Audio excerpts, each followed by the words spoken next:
আমি বলি যে যাকে ভালোবাসবেন তাকেই বিয়ে করবেন জীবনে।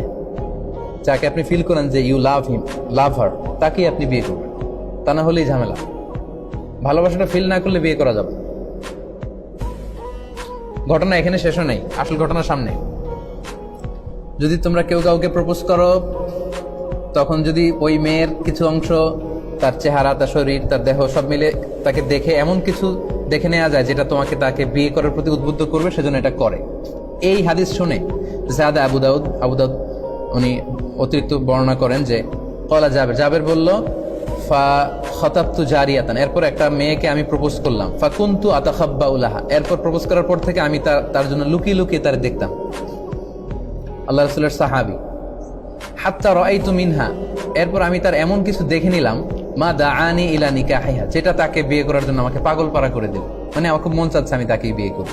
ফাতাযাওয়াজতুহা, অতঃপর আমি তাকেই বিয়ে করলাম।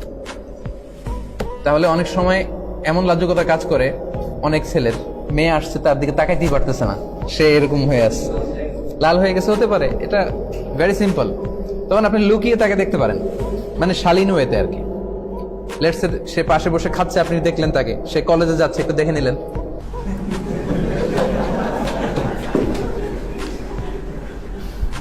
Don't take this otherwise. এখন যদি আমার এতটুকু আলোচনা কেটে কেউ ফেসবুকে দেয়,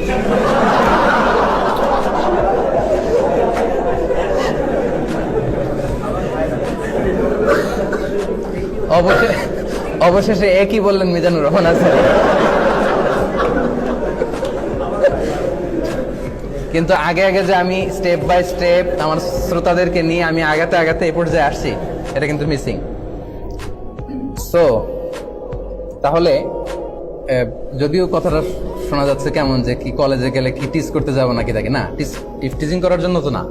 সেটা হচ্ছে আপনি তাকে বিয়ে করবেন, এজন্য তাকে দেখে নেয়া, সে যাচ্ছে, হাঁটতেছে, কথা বলতেছে, হ্যাঁ, তার কথা বলা, তার চাল চলনটা আপনি দেখে নেবেন।